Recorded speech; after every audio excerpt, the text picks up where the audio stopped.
മരുമകൾ ഒരു വല എറിഞ്ഞു കഴിഞ്ഞപ്പോഴേക്കും ഞാനതിൽ പോയി വീണു. ഇപ്പോൾ ആ വല ഭേദിച്ച് എനിക്ക് പുറത്തു വരാൻ പറ്റുന്നില്ല എന്നാണ് അമ്മായച്ചനായ ഹരി പറയുന്നത്. മാഡം, എൻ്റെ പേര് ഹരി, യഥാർത്ഥ പേരല്ല. എനിക്ക് 50-നോടടുത്ത് പ്രായമുണ്ട്. എനിക്ക് 2 മക്കളാണുള്ളത്. 2 ആൺമക്കളാണ്. മൂത്ത മകൻ ഈ അടുത്ത കാലത്താണ് വിവാഹം കഴിച്ചത്. ഇളയ മകൻ ഇപ്പോൾ പഠിച്ചുകൊണ്ടിരിക്കുന്നു. അവൻ ഹോസ്റ്റലിൽ നിന്നാണ് പഠിക്കുന്നത്. എൻ്റെ ഭാര്യ 3 വർഷത്തിന് മുമ്പ് പെട്ടെന്ന് ഒരു സുപ്രഭാതത്തിൽ ഹാർട്ടിനുള്ള തകരാറ് മൂലം അന്തരിച്ചു മാഡം. അവൾ പെട്ടെന്ന് പോയതുകൊണ്ട് ഞാൻ ഒറ്റയ്ക്കായതുപോലെയായി. എങ്കിലും 2 ആൺമക്കളുണ്ട്. അവർ മുതിർന്നവരാണ്. എന്നാലും ജീവിച്ചല്ലേ പറ്റൂ. ആ സമയത്തേക്ക് എൻ്റെ മൂത്ത മകൻ്റെ വിവാഹമെല്ലാം നിശ്ചയിച്ചിരിക്കുകയായിരുന്നു. ഇങ്ങനൊരു സംഭവം നടന്നതുകൊണ്ട് കുറച്ച് താമസിച്ചാണ് പിന്നീട് അവൻ്റെ വിവാഹം കഴിഞ്ഞത്. അങ്ങനെ മരുമകൾ ഞങ്ങളുടെ വീട്ടിലേക്ക് വന്നു കയറി. അപ്പോഴേക്കും ഇളയ മകൻ ഹോസ്റ്റലിൽ പോയല്ലോ. ഞാനും എൻ്റെ മകനും മാത്രമേ ഉണ്ടായിരുന്നുള്ളൂ വീട്ടിൽ. പരമ ബോറായിരുന്നു മാഡം ആ ജീവിതം. ദുഃഖവും പ്രശ്നങ്ങളും ഒക്കെ മനസ്സിലുണ്ട്. സാമ്പത്തികം ഉണ്ടെന്ന് വെച്ചിട്ട് ജീവിതത്തിൽ സമാധാനവും സന്തോഷവും വരണമെന്നില്ലല്ലോ. അങ്ങനെ ഇരിക്കുമ്പോഴാണ് ഈ കല്യാണം നടന്നപ്പോൾ ഞാനും വിചാരിച്ചത്, ഒരു പെണ്ണ് വീട്ടിലേക്ക് വന്ന് കയറിക്കഴിഞ്ഞാൽ ഈ വീടിൻ്റെ അന്തരീക്ഷം ഒക്കെ മാറും. വീട്ടിൽ ആളും അനക്കവും ഉണ്ടാകും, സന്തോഷം വരും. അതുകൊണ്ടാണ് കല്യാണം എത്രയും പെട്ടെന്ന് നടത്തണമെന്ന് ഞാൻ മകനോട് പറഞ്ഞത്. അങ്ങനെ ആ വിവാഹം കഴിഞ്ഞ് മരുമകൾ വന്നു. അവളെ എനിക്ക് നേരത്തെ അറിയാം. കാര്യം പെണ്ണ് കാണാൻ പോയപ്പോഴേ ഞാനും കൂടെ ഉണ്ടായിരുന്നല്ലോ. അങ്ങനെ സന്തോഷത്തോടു കൂടിയാണ് ഞങ്ങളുടെ വീട്ടിൽ അവൾ വന്നു ചേർന്നത്. നല്ല വിദ്യാഭ്യാസമുള്ള പെൺകുട്ടി, കാണാൻ അതീവ സുന്ദരി, മുട്ടറ്റം മുടിയുണ്ട്. മോഡേൺ വസ്ത്രങ്ങളും ചേരും, സാധാരണ വസ്ത്രങ്ങളും ചേരും. അവൾക്ക് ഇതുവരെയും ജോലിയൊന്നും ആയിട്ടില്ല. നല്ലൊരു ജോലിക്ക് പോകണമെന്ന് താല്പര്യമുള്ള പെൺകുട്ടിയാണ്. എൻ്റെ മകൻ വർക്ക് ചെയ്യുന്നത് ഒരു കമ്പനിയിലാണ്. മാനേജർ പോസ്റ്റിലാണ് അവൻ വർക്ക് ചെയ്യുന്നത്. അതുകൊണ്ട് ചിലപ്പോൾ നേരത്തെ വരും, ചിലപ്പോൾ താമസിക്കുകയും ചെയ്യും. ഞാൻ സഹകരണ മേഖലയിലാണ് വർക്ക് ചെയ്യുന്നത്. വീടിൻ്റെ അവിടുന്ന് പോയിട്ട് വരാവുന്നതേ ഉള്ളൂ. ഏകദേശം 5 മണിക്ക് മുന്നേ ഞാൻ വീട്ടിൽ വരും. കല്യാണത്തിന് മുമ്പേ അത്യാവശ്യം പാചകമൊക്കെ അവൾക്ക് അറിയാമെന്നാണ് പറഞ്ഞത്. പക്ഷേ മരുമകൾ വന്നു കഴിഞ്ഞപ്പോഴാണ് എനിക്ക് മനസ്സിലായത്, പാചകത്തിൻ്റെ ABCD അറിയില്ല. ഒന്നും ഉണ്ടാക്കി കഴിഞ്ഞാൽ കഴിക്കാൻ കൊള്ളില്ല. ചായ ഇടും, അത്രമാത്രമേ ഉള്ളൂ. പ്രത്യേകിച്ച് അവൾക്ക് ഒന്നും ഉണ്ടാക്കാൻ പറ്റില്ല. അങ്ങനെയായപ്പോൾ രാവിലെ പിന്നെയും ഞാൻ അടുക്കളയിൽ കയറേണ്ടി വന്നു. അവരുടെ മധുവിധ കാലമൊക്കെ ഒന്ന് കഴിഞ്ഞപ്പോഴേക്കും ഞാൻ മരുമകളോട് പറഞ്ഞു, മോളെ, നീ പാചകം പഠിക്കേണ്ടിയിരിക്കുന്നു. അച്ഛാ, എൻ്റെ അമ്മയാണെങ്കിൽ എന്നെ അടുക്കളയിലൊന്നും കയറ്റില്ലായിരുന്നു. അത് ശരിയായൊരു കാര്യമല്ല. അത്യാവശ്യം സ്വയം ഭക്ഷിക്കാനാണെങ്കിലും പാചകം പഠിച്ചിരിക്കണം. മറ്റുള്ളവർക്ക് കൊടുക്കുന്നത് 2ാമത്തെ കാര്യം. അതുകൊണ്ട് രാവിലെ നീ എൻ്റെ കൂടെ കയറ്, ഞാൻ പാചകമൊക്കെ പഠിപ്പിക്കാം എന്ന് പറഞ്ഞു. അതിനവൾ തയ്യാറായി. അങ്ങനെ ഒരു 6 മണിയാകുമ്പോഴേക്കും ഞങ്ങൾ അടുക്കളയിൽ ചെല്ലും. ഓരോ കാര്യങ്ങളായി അവളെ ഉണ്ടാക്കാൻ പഠിപ്പിച്ചു. ബ്രേക്ക്ഫാസ്റ്റ്, പുട്ടും കടലയും പിന്നെ കറിയും, അങ്ങനെയുള്ള കാര്യങ്ങളൊക്കെ പതുക്കെ പതുക്കെ ഞാൻ പഠിപ്പിച്ചെടുത്തു. പിന്നെ ഉച്ചക്കത്തെ കറികൾ, സാമ്പാറോ അങ്ങനെയുള്ള കാര്യങ്ങൾക്കൊക്കെ എല്ലാം എളുപ്പവഴികൾ ഞാൻ പറഞ്ഞു കൊടുത്തു. അവളത് പെട്ടെന്ന് പിക്ക് ചെയ്തു. പിന്നീട് ഉണ്ടാക്കി കഴിഞ്ഞപ്പോൾ നല്ല ടേസ്റ്റ് ഉണ്ടായിരുന്നു. ഞാൻ അവളെ അഭിനന്ദിക്കുകയും ചെയ്തു. അടുക്കളയിൽ സമയം ചിലവഴിക്കുന്നത് കൊണ്ട് ഞങ്ങൾ തമ്മിൽ ഒരു പ്രത്യേക വൈബുണ്ട്. എൻ്റെ കൂടെ എൻ്റെ ഭാര്യയല്ലാതെ അങ്ങനെ ആരും അടുക്കളയിൽ കയറിയിട്ടില്ല. അതും ഞാൻ ഭാര്യയുടെ കൂടെ അടുക്കളയിൽ നിന്ന് സഹായിക്കുമായിരുന്നു. പാചകം ചെയ്യാൻ എനിക്കിഷ്ടമാണ്. മരുമകളുമായി പെട്ടെന്നെടുക്കാൻ അത് ഒരു കാരണമായി. പിന്നെ എൻ്റെ ഇളയ മോൻ ഹോസ്റ്റലിൽ നിന്ന് വരുമ്പോഴും അവനും ഞങ്ങൾ 2 പേരുടെയും പാചകത്തിൻ്റെ കൂട്ടത്തിൽ വന്നിരിക്കും. എന്തായാലും ഒരു ദിവസം ഞാനും മരുമകളും തന്നെയുള്ള സമയത്ത് അവൾ എന്നോട് ചോദിച്ചു, അല്ലച്ചാ, അച്ഛൻ 2ാമതൊരു കല്യാണം കഴിക്കുന്നില്ലേ? ഇനി എന്തിനാണ് ഞാൻ കല്യാണം കഴിക്കുന്നത്? 50 വയസ്സായില്ലേ എന്ന് ചോദിച്ചു കഴിഞ്ഞപ്പോഴേക്കും അവൾ പറഞ്ഞു, പിന്നെ 50 വയസ്സ് എന്ന് പറഞ്ഞു കഴിഞ്ഞാൽ മധ്യവയസ്കൻ, അത്രയേ ഉള്ളൂ. അച്ഛാ, ചെറുപ്പക്കാരന്മാരെ പോലെ ഇനിയും അച്ഛന് ഒരു 20 വർഷം അടിച്ചു പൊളിച്ച് ജീവിക്കാൻ പറ്റും. കല്യാണം കഴിക്കച്ചാ, ഞാൻ വേണമെങ്കിൽ ചേട്ടനോട് പറയാമെന്ന് പറഞ്ഞു. അയ്യോ, എനിക്ക് വേണ്ട മോളെ, അതൊക്കെ പിന്നീട് വലിയ ബാധ്യതയാകും. ഇനി കല്യാണം കഴിക്കാനൊന്നും ഞാൻ ശ്രമിക്കുന്നില്ല. എൻ്റെ ഭാര്യ അവൾ പോയതോടുകൂടി എനിക്കിനി കല്യാണമൊന്നും കഴിക്കണം എന്നുള്ള ആഗ്രഹമേ ഇല്ല. പക്ഷേ അച്ഛാ, ഇങ്ങനെയൊക്കെ അച്ഛൻ വെറുതെ നിന്ന് കഴിഞ്ഞാലില്ലേ അത് പ്രശ്നമാകും. അതെന്താടി അങ്ങനെ പ്രശ്നമാകുന്നത്? അല്ല, അച്ഛൻ്റെ ദേഹമൊക്കെ കണ്ടിട്ടും ശരിക്കും ഇല്ലേ, നല്ല കരുത്തനായ ഒരു പുരുഷനെ പോലെയാണ് എനിക്ക് തോന്നുന്നത്. അങ്ങനെയുള്ള ആളുകൾക്കൊക്കെ ആഗ്രഹങ്ങൾ കൂടുതലായിരിക്കുമല്ലോ. നിന്നോടാരാ പറഞ്ഞത് എനിക്ക് ആഗ്രഹം കൂടുതലായെന്ന്? അങ്ങനെയൊന്നുമല്ല അച്ഛാ. അച്ഛനോട് ഇത്രയും അടുത്തത് കൊണ്ടാണ് ഞാൻ ഒരു കാര്യം പറഞ്ഞത്. ആരോടും പറയരുത്. നീ പറ. എൻ്റെ വീടിനടുത്ത് തൊട്ടടുത്ത് ഒരു ചേട്ടനുണ്ട്. അച്ഛൻ്റെ അതേ പ്രായമാണേ. പുള്ളിക്ക് പക്ഷേ ഭാര്യയൊക്കെ ഉള്ളതാണ്. എന്നാലുമില്ലേ, എനിക്കൊരു 10ാം ക്ലാസ് ആയ സമയം മുതൽ അങ്ങനെ എന്നെ നോക്കിയിട്ട് എന്നോട് ഭയങ്കര പ്രേമമാണെന്നുള്ള രീതിയിൽ സംസാരിക്കുകയും പെരുമാറുകയും ചെയ്യും. ഇടയ്ക്കൊരു ദിവസമില്ലേ, ഞാൻ അങ്ങയുടെ വീട്ടിൽ പോയി. എൻ്റെ അമ്മ പറഞ്ഞു എന്തോ വാങ്ങിക്കൊണ്ട് വരാൻ. ഞാൻ അടുക്കള വശത്തേക്ക് ചെന്ന് കഴിഞ്ഞപ്പോഴേക്കും അങ്ങേര് അടുക്കളയിലുണ്ടായിരുന്നു. എന്നെ കണ്ടപ്പോഴേക്കും അടുത്ത് വന്നു. ഷർട്ടൊന്നും ഇട്ടിട്ടില്ല. അങ്ങേരെ കയ്യിൽ അങ്ങ് അറ്റത്തേക്ക് മടക്കി കുത്തി നിൽക്കുകയാണേ. ഞാൻ ചോദിച്ചു ചേച്ചി ഇവിടെ ഇല്ലേന്ന്. അവളില്ല, നീ എന്തിനാ വന്നെന്ന് ചോദിച്ചു. ഞാൻ പറഞ്ഞു എനിക്ക് അമ്മ പറഞ്ഞു വിട്ടൊരു സാധനം വേണമെന്ന്. നിനക്ക് ഞാൻ തരാം എന്ന് പറഞ്ഞിട്ട് അങ്ങനെയില്ലേ അച്ഛാ, പെട്ടെന്ന് തന്നെ കയ്യിൽ അനാവൃതമാക്കി. എനിക്കാണെങ്കിൽ കണ്ടപ്പോൾ പേടി വന്നു. ഞാൻ ഒറ്റ ഓട്ടം വെച്ച് കൊടുത്തു. എന്നിട്ട് പേടിച്ചെന്ന് അമ്മയോട് പറയണമെന്നുണ്ടായിരുന്നു. അമ്മ എന്നെ വഴക്ക് പറഞ്ഞു വിചാരിച്ച് ഞാൻ പറഞ്ഞു അവിടെ ആരെയില്ല, വീട് അടച്ചിട്ടിരിക്കുന്നു എന്ന്. പിന്നെ ഞാൻ അങ്ങോട്ട് പോയിട്ടേ ഇല്ല. എന്നാലുമില്ലേ, ഞാൻ മതിലിൻ്റെ അവിടെ നിൽക്കുമ്പോൾ ആരുമില്ലെങ്കിൽ അങ്ങനെ ഇങ്ങനെയൊക്കെയുള്ള എന്തെങ്കിലും കാര്യങ്ങൾ എന്നെ കാണിക്കും. എനിക്ക് ഭയങ്കര പേടിയായിരുന്നു. പിന്നെ എന്തായാലും ഞാൻ അങ്ങോട്ട് പോകാത്തതുകൊണ്ട് കുഴപ്പമില്ല.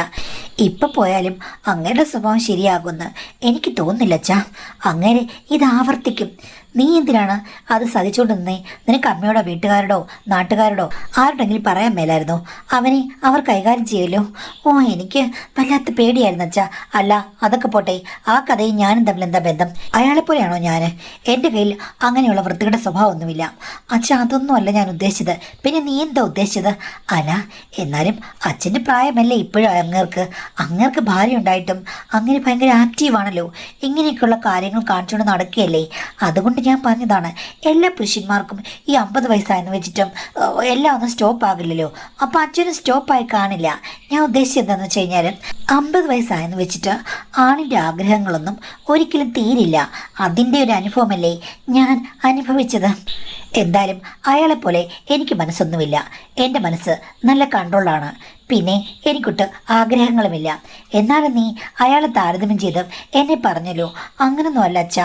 അച്ഛൻ്റെ അവസ്ഥ ഓർത്തപ്പോൾ ഞാൻ പറഞ്ഞതാ. പിന്നില്ലേ, അച്ഛനാണെങ്കിൽ മുണ്ട് മടക്കി കുത്തി ഷർട്ടൊന്നുമില്ലാതെ അവിടെ നിൽക്കുന്ന കണ്ടപ്പോഴേക്കും ആ രംഗം, ആദ്യം അങ്ങനെ കണ്ട രംഗം ഞാൻ അങ്ങ് ഓർത്തു. അത്രയേ ഉള്ളൂ. എങ്കിൽ നാളെ തൊട്ട് ഞാൻ പാൻറ് ഷർട്ട് വിട്ട് അടുക്കളയിൽ വരാം. അങ്ങനൊന്നും അല്ല അച്ഛാ. അച്ഛൻ്റെ കാര്യങ്ങളും പിന്നെ സന്ദർഭങ്ങളും എല്ലാം ഓർത്ത് ഞാൻ എൻ്റെ ഒരു അനുഭവം പറഞ്ഞതാണ്. അച്ഛനോട് ഞാൻ പറഞ്ഞതാണ് ആരോടും പറയരുതെന്ന്. ഇപ്പം ഇനി അച്ഛൻ വേണമെങ്കിൽ എല്ലാവരോടും പറയാൻ തോന്നുന്നു. എൻ്റെ ഭർത്താവിനോട് പോലും ഞാനത് പറഞ്ഞിട്ടില്ല.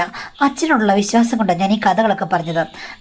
സാരമില്ല, നിൻ്റെ കഥ കേട്ട് കഴിഞ്ഞപ്പോഴേക്കും എന്നെ ആക്കുന്നത് പോലെയാണ് എനിക്ക് തോന്നിയത്. അതുകൊണ്ടാണ് ഞാൻ പറഞ്ഞതെന്ന്. അപ്പോൾ ഉടനെ അവൾ എൻ്റെ ചുമലിൽ പിടിച്ചോണ്ട് പറഞ്ഞു, അച്ഛനെ ഞാൻ ആക്കുമോ? അച്ഛൻ എൻ്റെ ഗുരുവല്ലേ. എന്താടി കുരു? കുരുവല്ല, ഗുരു. അച്ഛൻ എൻ്റെ പാചകത്തിന് ഗുരുവല്ലേ. എന്നെ ABCD ഒക്കെ പഠിപ്പിച്ചത് അച്ഛനല്ലേ. അച്ഛനെ ഞാൻ കളിയാക്കോ? യഥാർത്ഥത്തിൽ അച്ഛനും ആഗ്രഹമുണ്ടെന്ന് എനിക്ക് തോന്നിപ്പോയി അങ്ങയുടെ കാര്യം ഓർത്തപ്പം. അതുകൊണ്ടാണ് ഞാൻ പറഞ്ഞത് കല്യാണം കഴിക്കണം. അങ്ങനെ ആകുമ്പോൾ ഒരു ഇണയും തുണയൊക്കെ ഉണ്ടല്ലോ, സന്തോഷമായിട്ട് ഇരിക്കാമല്ലോ. ഞാനൊരു നല്ല കാര്യത്തിന് പറഞ്ഞതാണ്. ഇപ്പോൾ അച്ഛൻ എന്നെ കുറ്റപ്പെടുത്തുന്നു. ഇത് ശരിയല്ല കേട്ടോ. ഓക്കേടി, എനിക്കിപ്പോൾ മനസ്സിലായി. നീ എൻ്റെ നല്ലതിന് വേണ്ടിയിട്ടാണ് പറഞ്ഞത്. ഓക്കെ, ഞാൻ അത് അക്സെപ്റ്റ് ചെയ്യുന്നു. പക്ഷേ എനിക്ക് കല്യാണമൊന്നും വേണ്ട. എൻ്റെ 2 മക്കളുടെ കൂടെ ഇങ്ങനെ അങ്ങ് ജീവിച്ചു പോയാൽ മതി. നിങ്ങളൊക്കെ എൻ്റെ കൂടെ ഉണ്ടല്ലോ, അത് മതി എന്ന് പറഞ്ഞു. ശരി, ഞാൻ എന്നെ അച്ഛനെ നിർബന്ധിക്കുന്നില്ല. അതായിരുന്നു ആദ്യത്തെ സംഭവം. അത് കഴിഞ്ഞ് അവൾ ഒരു ദിവസം എന്നോട് പറഞ്ഞു, അച്ഛാ, അന്ന് ഞാൻ കഥയിൽ പറഞ്ഞ ആളില്ലേ, ഞാൻ ഇന്നലെ വീട്ടിൽ പോയില്ലേ, അങ്ങേർക്ക് ഇപ്പം വയ്യെന്ന് തോന്നുന്നു. കാര്യം ഞാൻ അവിടെ ചെന്ന് കഴിഞ്ഞപ്പോഴേക്കും അങ്ങനെ കണ്ടില്ല. ഞാൻ അവിടെ ഒക്കെ നോക്കി, കണ്ടതേയില്ല. ഞാൻ ചോദിച്ചു, എന്തിനാ അങ്ങനെ നോക്കിയത്? നീ നിന്നെ ശല്യപ്പെടുത്തുന്നൊരു വ്യക്തിയാണ്, അവിടെ ഇല്ല. അല്ലെങ്കിൽ അങ്ങനെ അങ്ങ് പോയെന്ന് അറിഞ്ഞു കഴിഞ്ഞാൽ നിനക്ക് സന്തോഷമല്ലേ വരേണ്ടത്? നീ എന്തിനാണ് അയാളെ നോക്കി നിന്നത്? അതൊന്നും അല്ല, അച്ഛന് പറഞ്ഞാൽ മനസ്സിലാകില്ല. അതെന്താടി, നീ മലയാളത്തിലല്ലേ സംസാരിക്കുന്നത്? അതല്ലച്ചാ, ഇനി ഞാൻ പറയുന്ന കാര്യം അച്ഛൻ ആരോടും പറയരുത്, പ്രത്യേകിച്ച് അച്ഛൻ്റെ മോനോട്. നീ അങ്ങ് പറ. ഈ കാര്യം ഞാൻ ആരോടും പറഞ്ഞില്ലല്ലോ, അതുകൊണ്ട് ഇതും പറയില്ല. ശരിക്കും അങ്ങനെയൊക്കെ കാണിക്കുമ്പോഴേക്കും ഞാനിതൊക്കെ കാണുന്നുണ്ടായിരുന്നല്ലോ. അതുകൊണ്ട് അല്ലച്ചാ, അങ്ങേരുടെ അതേ ഫീച്ചേഴ്സൊന്നും ചേട്ടനില്ല. എന്തോ എനിക്കതൊരു കുറവായിട്ടാണ് ഫീൽ ചെയ്യുന്നത്. എനിക്കങ്ങോട്ടും താരതമ്യം ചെയ്യുമ്പോഴില്ലേ, ഇവിടെ ഒന്നുമില്ലാത്ത മട്ടിലാണ് തോന്നുന്നത്. അപ്പോൾ നീ പറഞ്ഞു വരുന്നത് നിൻ്റെ ഭർത്താവിന് നീ വിചാരിച്ച ഫീച്ചേഴ്സ് ഒന്നുമില്ല. പക്ഷേ അങ്ങേർക്ക് നല്ല ഫീച്ചേഴ്സ് ഉള്ള പോലെ നിനക്ക് തോന്നുകയും ചെയ്യുന്നു. അങ്ങനെയാണോ? അച്ഛാ അങ്ങനെയല്ല, പിന്നെ എങ്ങനെയാ?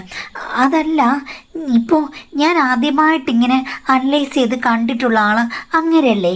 അപ്പോൾ അത് വെച്ച് ഇവിടെ കമ്പയർ ചെയ്യുമ്പോഴേക്കും ഇവിടെ ഒരു പൗരുഷം അതിൻ്റെ എന്തോ കുറവുള്ളതുപോലെ എനിക്ക് തോന്നുന്നച്ചാ. ശരിക്കും നിന്റെ ദാമ്പത്യ ജീവിതം സന്തോഷമാണ് മോളെ. എൻ്റെ മകന് എന്തെങ്കിലും കുഴപ്പമുണ്ടോ എന്ന് ഞാൻ ചോദിച്ചു. അങ്ങനെ കുഴപ്പമൊന്നുമില്ല, ഈ കാര്യത്തിൽ എന്തൊക്കെയോ കുഴപ്പമുള്ളതുപോലെ എനിക്ക് തോന്നുന്നു. അങ്ങോട്ട് ചേർന്ന് പോകുന്നില്ല. നീ ഉദ്ദേശിക്കുന്നത് നിനക്ക് വേണ്ടത്ര ഒരു സന്തോഷം കിട്ടുന്നില്ലെന്നാണോ? അതെ അച്ഛാ, കാര്യം എന്തോ എനിക്ക് ഒരു പാകമായ കാര്യങ്ങളല്ല എൻ്റെ ജീവിതത്തിൽ നടക്കുന്നത്. അച്ഛന് കാര്യം മനസ്സിലായോ? ആ, എനിക്ക് മനസ്സിലായി മോളെ. പക്ഷേ ഈ കാര്യത്തിൽ ആർക്കൊന്നും ചെയ്യാൻ പറ്റുമെന്ന് തോന്നുന്നില്ല. കാര്യം ഒരാളെപ്പോലെ മറ്റൊരാളാകില്ല. എന്നാലും നീ നിന്റെ ഭർത്താവുമായിട്ട് ഡിസ്കസ് ചെയ്യുക മനസ്സിലുള്ളത്. ഈ കഥകളൊന്നും പറയണ്ട. അല്ലാതെ അങ്ങോട്ടും ഇങ്ങോട്ടും കാര്യങ്ങളൊക്കെ പറഞ്ഞിട്ട് മെച്ചപ്പെടുത്താമല്ലോ. നിനക്ക് എവിടെയാണ് പ്രശ്നം തോന്നുന്നത് അത് ഹസ്ബൻഡിനോട് പറയുക. ഓപ്പണപ്പായിട്ട് പറഞ്ഞെങ്കിൽ മാത്രമേ പൊരുത്തം ഉണ്ടാകുകയുള്ളൂ. ഞാനും എൻ്റെ ഭാര്യയും കൂടെ പൊരുത്തപ്പെടാൻ ഏകദേശം 2 വർഷത്തോളം എടുത്തു. അത് കഴിഞ്ഞ് അവൾ പോകും വരെ ജീവിതം അടിപൊളിയായിരുന്നു. ഇതൊക്കെ ശരിയാകുമല്ലേ അച്ഛാ? പിന്നെ ശരിയാകാതെ മോളാണെങ്കിൽ അവനൊന്ന് സ്നേഹിച്ച് അവൻ്റെ കയ്യിലുള്ള കുഴപ്പങ്ങൾ അവനോട് സ്നേഹത്തോടു കൂടി ഒന്ന് പറഞ്ഞ് മനസ്സിലാക്കണം. അപ്പോൾ അവന് മനസ്സിലാകും. അല്ലാതെ പുരുഷന്മാരെ ഒരിക്കലും കുറ്റപ്പെടുത്തുന്ന രീതിയിൽ സംസാരിക്കരുത്. അങ്ങനെയാകുമ്പോഴേക്കും അവരുടെ കോൺഫിഡൻസ് അങ്ങ് പോകും. അപ്പോൾ ഉള്ളത് കൂടെ ഇല്ലാതാകും. സോ സാവകാശം നീ കാര്യങ്ങൾ പറഞ്ഞ് മനസ്സിലാക്കുക. പിന്നെ ഓർക്കുക, അങ്ങേര് അത് നീ കണ്ട് പേടിച്ചെന്ന് പറയുന്നു. എന്നാലും മോളെ, സ്ഥിരമായി കണ്ടതുകൊണ്ട് നീ ഏതെങ്കിലുമൊക്കെ സമയത്ത് അത് മനസ്സിൽ പതിപ്പിച്ചിട്ടുണ്ടാകാം. അതും ഇവിടെയും കൂടെ താരതമ്യം ചെയ്ത് കഴിഞ്ഞാൽ അത് ശരിയാകില്ല. രണ്ടും 2 വ്യക്തികളാണ്. അതാണ് യഥാർത്ഥ പ്രശ്നമെങ്കിൽ അത് പെട്ടെന്ന് പരിഹരിക്കാൻ പറ്റില്ലല്ലോ. ഇതിപ്പോൾ നമുക്ക് പ്രത്യേകിച്ച് ഒന്നും ചെയ്യാൻ പറ്റുന്ന കാര്യമല്ലല്ലോ. അച്ഛൻ പറയുന്നതിലും ഇപ്പോൾ എന്തോ കാര്യമുണ്ടെന്ന് എനിക്ക് തോന്നുന്നു. ചിലപ്പോൾ കണ്ട് അറിയാതെ മനസ്സിൽ പതിഞ്ഞതാകാം. അതുകൊണ്ടായിരിക്കാം ആകാംക്ഷയോടുകൂടി ഇപ്പോൾ പോയപ്പോൾ അയാൾ എവിടെയെന്ന് ഞാൻ അന്വേഷിച്ചത്. അപ്പോൾ ഞാൻ പറഞ്ഞതിൽ ശരിയുണ്ടല്ലേ? പിന്നെ അച്ഛൻ്റെ ഉപദേശങ്ങൾ എനിക്ക് ആവശ്യമാണ്. അച്ഛൻ ജീവിതം കണ്ട ഒരാളല്ലേ? പിന്നെ വിവാഹ ജീവിതത്തിൽ കൂടെയും ഇത്രയും കാലം കടന്നുപോയി. അപ്പോൾ തീർച്ചയായിട്ടും അച്ഛൻ്റെ ഉപദേശങ്ങൾ എനിക്കെപ്പോഴും വേണം. ഉള്ളത് പറയാമല്ലോ, എൻ്റെ ഇൻറ്റിമേറ്റ് ഫ്രണ്ട്സ് പോലും എനിക്കിങ്ങനെയൊക്കെയുള്ള ഉപദേശങ്ങൾ തന്നിട്ടില്ല. അച്ഛൻ പറയുന്നതിനെല്ലാം നല്ല ക്ലാരിറ്റിയുണ്ട്. അച്ഛൻ ശരിക്കും ഒരു മാതൃകയാണ് എന്ന് പറഞ്ഞ് അവൾ എന്നോട് ചേർന്ന് നിന്നു. ഞാൻ പെട്ടെന്ന് അകന്ന് മാറി. എന്താ അച്ഛൻ ഞാൻ അടുത്ത് വന്നു കഴിഞ്ഞപ്പോഴേക്കും അച്ഛൻ അകന്ന് മാറുന്നത്? അല്ല മോളെ, എനിക്കിത്തിരി വിയർപ്പൊക്കെ ഉണ്ടെന്ന് പോലെ തോന്നുന്നു. അപ്പോൾ അവൾ പെട്ടെന്ന് വന്ന് എൻ്റെ ദേഹത്തെ മണപ്പിച്ചു. അയ്യോ, വിയർപ്പിൻ്റെ ഗന്ധമൊന്നുമില്ല. അച്ഛൻ വരുമ്പോൾ ഒരു പ്രത്യേക മണമാണ്. അച്ഛൻ ഏത് സ്പ്രേ ഉപയോഗിക്കുന്നതും? ഞാനത് ഇന്ന് ഉപയോഗിച്ചിട്ടില്ല, ഇന്നലെ ഉപയോഗിച്ചതേ ഉള്ളൂ. എന്തായാലും അതിൻ്റെ സ്മെല്ലാണ്. അല്ലെങ്കിലുമില്ലേ, പുരുഷന്മാർക്ക് ഒരു പ്രത്യേക ഗന്ധമാണ്, സ്ത്രീകൾക്കും ഒരു പ്രത്യേക ഗന്ധമുണ്ടല്ലേ എന്ന് ചോദിച്ചു. ഞാൻ പറഞ്ഞു, വൃത്തിയും മെനയായിട്ടൊക്കെ നടന്നു കഴിഞ്ഞാൽ എല്ലാവർക്കും നല്ല ഗന്ധം തന്നെ. ഒന്ന് പോച്ചാൽ കളയാക്കാതെ ഞാൻ നല്ല വൃത്തിക്കാണ് നടക്കുന്നത്. അതെനിക്കറിയാമല്ലോ. എന്തായാലും നീ കാര്യങ്ങൾ കൂടുതൽ കോംപ്ലിക്കേഷൻ ആകാതെ അവനുമായിട്ട് രമ്യതയിലാകുമെന്ന് പറഞ്ഞു. ശരി അച്ഛാ, ഞാൻ അങ്ങനെ ചെയ്യാം, തുറന്ന് സംസാരിക്കാം. പിന്നെ എനിക്ക് വേറൊരു കാര്യം കൂടെ പറയാനുണ്ട്. പക്ഷേ അതും അച്ഛൻ ആരോടും പറയരുത്. എടി, നിനക്ക് രഹസ്യങ്ങൾ മാത്രമേ ഉള്ളൂ. അല്ല അച്ഛാ, പറയുന്നത് കേൾക്കാം. ശരി, പറ. എൻ്റെ ഒരമ്മായിയുണ്ട്. ഡയറക്റ്റ് അമ്മായിയല്ല, എന്നാലും എൻ്റെ വകയിലൊരു അമ്മായിയാണ്. അമ്മായിക്ക് എന്തു പറ്റി? അമ്മായിക്ക് ഒന്നും പറ്റിയില്ല. അമ്മായിക്ക് ഇപ്പോൾ വയസ്സ് ഒരു 45 വയസ്സ്. പക്ഷേ ഹസ്ബൻഡിലെ ഒരു 38 വയസ്സായപ്പോഴേക്കും വേറൊരു സ്ത്രീയുടെ കൂടെ എവിടെയോ പോയി താമസിക്കുകയാണ്. അവർക്ക് കുട്ടികളൊന്നുമില്ല. പുള്ളിക്കാരി ഒരു സർക്കാർ ഉദ്യോഗസ്ഥയാണ്. ഇപ്പോൾ തനിച്ചാണ് താമസിക്കുന്നത്. ഭർത്താവിനെ അവർ ഒത്തിരി വട്ടം തിരിച്ചു വിളിക്കാൻ ശ്രമിച്ചു. പക്ഷേ ഭർത്താവ് തിരിച്ചു വന്നില്ല. സാമാന്യം വലിയൊരു വീട്ടിൽ ഇപ്പോൾ ഒറ്റയ്ക്കാണ് താമസം. പിന്നെ ജോലിക്കാരിയുണ്ട്. അല്ല, നീ ഇതൊക്കെ എന്നോട് പറഞ്ഞതിൻ്റെ കാര്യം? അല്ലച്ചാ, ഞാൻ പറഞ്ഞത് എന്തായാലും അവർക്ക് കല്യാണം ഒഴിയണമെന്നോ ഇനി കല്യാണം കഴിക്കണമെന്നോ താല്പര്യമില്ല. അച്ഛനും ഈ പറഞ്ഞതുപോലെ കല്യാണം കഴിക്കണമെന്ന് താല്പര്യമില്ല. എന്നാൽ അവർ ഒറ്റയ്ക്കാണ്. അവർക്ക് ഒരു പുരുഷനെ ഒന്ന് സ്വകാര്യമായി കണ്ടാൽ കൊള്ളാൻ താല്പര്യമുണ്ട്. ഒരു സ്വകാര്യ സൗഹൃദം അവർ ആഗ്രഹിക്കുന്നുണ്ട്. ഞാനും അച്ഛനും തമ്മിലുള്ള സെൽഫി ഫോട്ടോയിലെ ഞാൻ ദിവസം ആൻറ്റിയെ കാണിച്ചു. അപ്പോൾ പുള്ളിക്കാരൻ എന്നോട് പറയുകയാണ്, നല്ല കിടിലനൊരു മനുഷ്യനാണ്. നിന്റെ കല്യാണത്തിന് ഞാൻ കണ്ടതല്ലേ, പുള്ളിക്ക് ഭാര്യയില്ലോ എന്നൊക്കെ ഇങ്ങോട്ട് ചോദിച്ചു. ഞാൻ പറഞ്ഞു, ആ ഇല്ല. ആ മോളെ, നീ എനിക്ക് പുള്ളിയെ ഒന്ന് പരിചയപ്പെടുത്താമോ? കാര്യം എനിക്ക് വേറൊന്നിനുമല്ല, എനിക്ക് പുള്ളിയോട് എൻ്റെ കാര്യങ്ങളൊക്കെ ഒന്ന് ഷെയർ ചെയ്യണം. ഒരു പുരുഷ സുഹൃത്തുണ്ടായിരിക്കുന്നത് നല്ലതാണ് കേട്ടോ അച്ഛാ. ഇത് കേട്ടപ്പം ഞാൻ പറഞ്ഞു, അച്ഛൻ അങ്ങനെയുള്ള സൗഹൃദങ്ങളൊന്നും ഇഷ്ടമല്ല, അച്ഛൻ തനിയെ താമസിക്കാനാണ് തീരുമാനിച്ചിരിക്കുന്നതെന്ന്. അപ്പോൾ പുള്ളിക്കാരി പറഞ്ഞു, അങ്ങനെ തീരുമാനിച്ചോട്ടെ, അതിൽ പ്രശ്നമൊന്നുമില്ല. എന്നാലും ഒരേ രീതിയിൽ വിരഹം അനുഭവിക്കുന്ന ആൾക്കാരായതുകൊണ്ട് ഒന്ന് സംസാരിച്ചൊരു പ്രശ്നമില്ലല്ലോ. ഞാൻ പറഞ്ഞു, അച്ഛനോട് ഞാൻ ചോദിക്കട്ടെ എന്ന്. അതുകൊണ്ടാണ് ഈ കഥകളൊക്കെ ഞാൻ അച്ഛനോട് പറഞ്ഞത്. അച്ഛാ, നമുക്ക് അവരെ പോയൊന്ന് കണ്ടാലോ? എൻ്റെ ബന്ധുവല്ലേ, നമുക്ക് രണ്ടർക്കൂടെ ഒരു ദിവസം പോയൊന്ന് കാണാം. നീ ഓരോ വയ്യാവേലയും കൊണ്ട് വന്നിരിക്കുകയാണോ എൻ്റെ അടുത്ത്? ഓരോന്ന് പറഞ്ഞ് എന്നെ എരികേറ്റി ഓരോ കുഴിയിൽ ചാടിക്കാൻ. അങ്ങനെയൊന്നും അല്ല അച്ഛാ, അവരൊരു എഡ്യൂക്കേറ്റഡ് സ്ത്രീയാണ്. അച്ഛനും അങ്ങനെ തന്നെയല്ലേ? കണ്ട ഉടനെ തന്നെ എന്ത് സംഭവിക്കാനാണ്? എന്നാലും ഇതൊന്നും ശരിയാകും തോന്നുന്നില്ല. ശരിയാകും അച്ഛാ, വേറൊന്നിനുമല്ല, ഒരു സൗഹൃദം, അങ്ങോട്ടും ഇങ്ങോട്ടും എന്തെങ്കിലുമൊക്കെ പറഞ്ഞിരിക്കാമല്ലോ, അത്രയേ ഉള്ളൂ. അതിൽ കൂടുതൽ അച്ഛൻ ഒന്നും വിചാരിക്കേണ്ട കാര്യമില്ല. ദേ, ആൻറ്റിയുടെ ഫോട്ടോസൊക്കെ ഞാൻ കാണിക്കാം എന്ന് പറഞ്ഞ് അവൾ കാണിച്ചു. അതീവ സുന്ദരിയായ ഒരു സ്ത്രീ, എൻ്റെ ഭാര്യ. അവളുടെ മുന്നിൽ ഒന്നുമല്ല. ഇത്രയും നല്ലൊരു സുന്ദരിയെ അവരുടെ ഭർത്താവ് എന്തിനിട്ടിട്ട് പോയി എനിക്ക് പിടികിട്ടുന്നില്ല.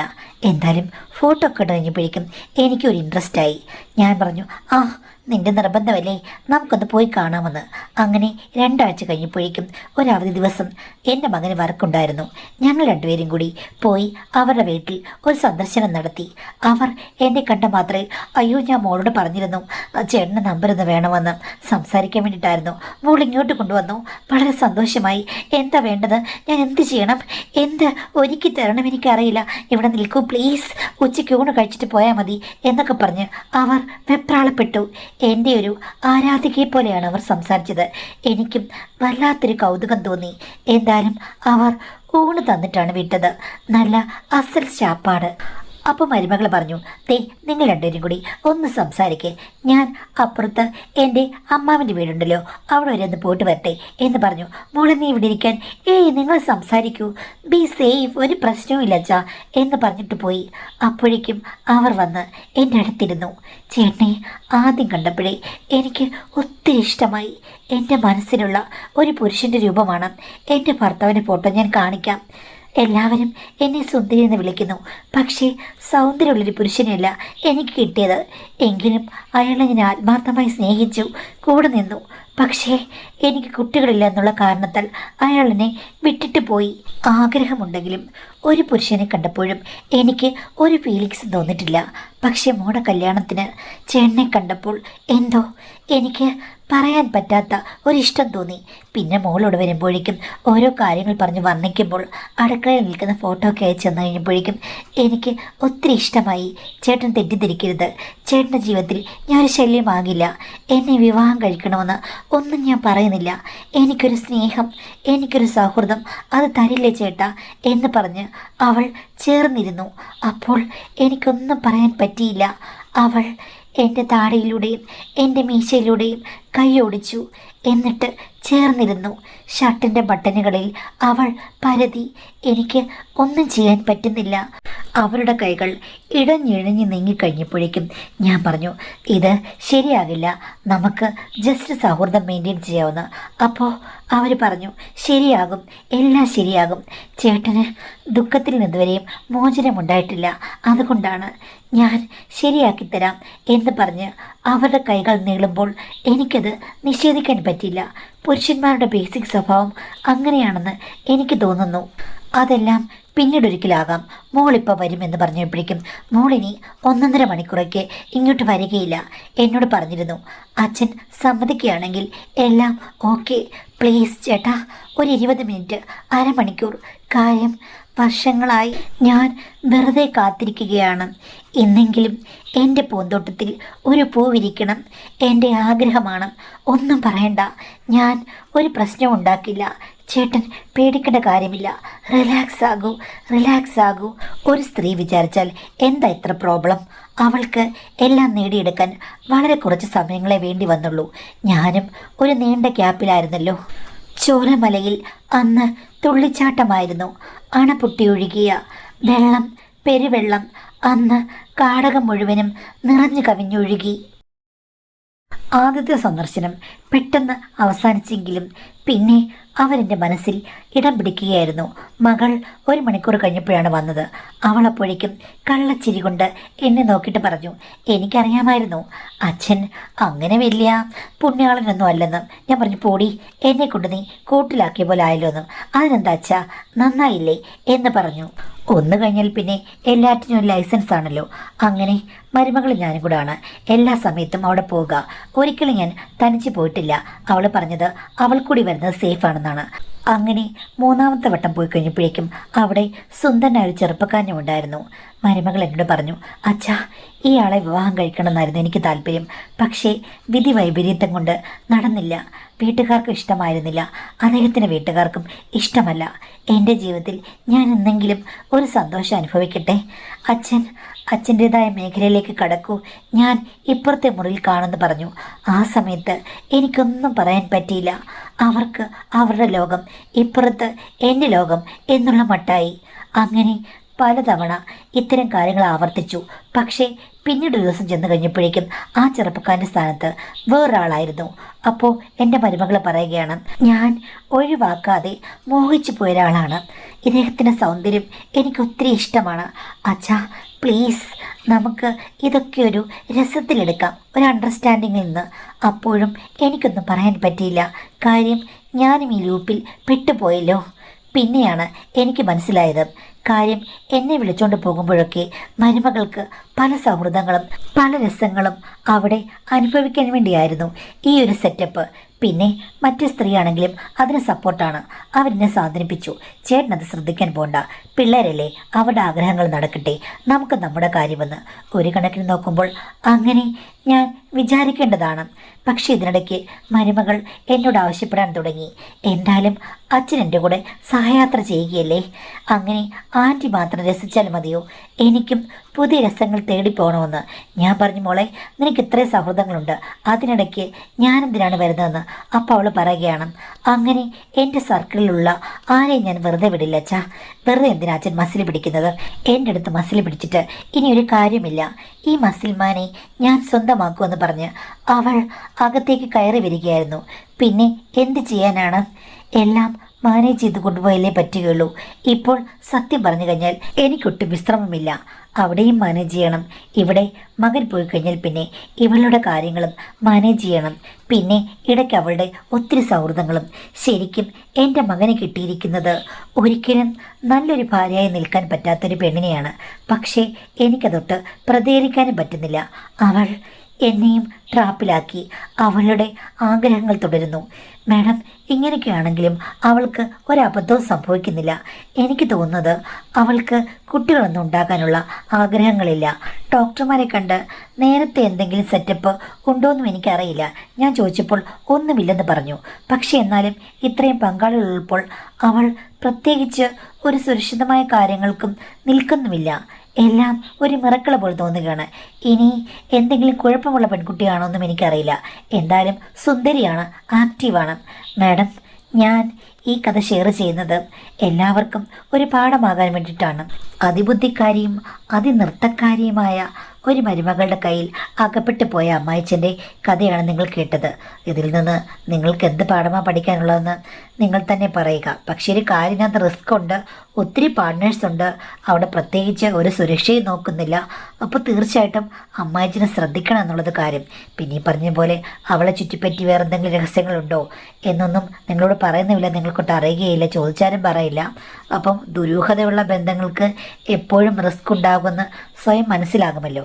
അപ്പോൾ അതനുസരിച്ചിട്ട് ജീവിതം നല്ല രീതിയിൽ കൊണ്ടുപോയി കഴിഞ്ഞാൽ അവനവന് കൊള്ളാമെന്നുള്ളതല്ലാതെ കേൾക്കുന്നവർക്ക് രസം മാത്രമേ കാണുള്ളൂ കേട്ടോ.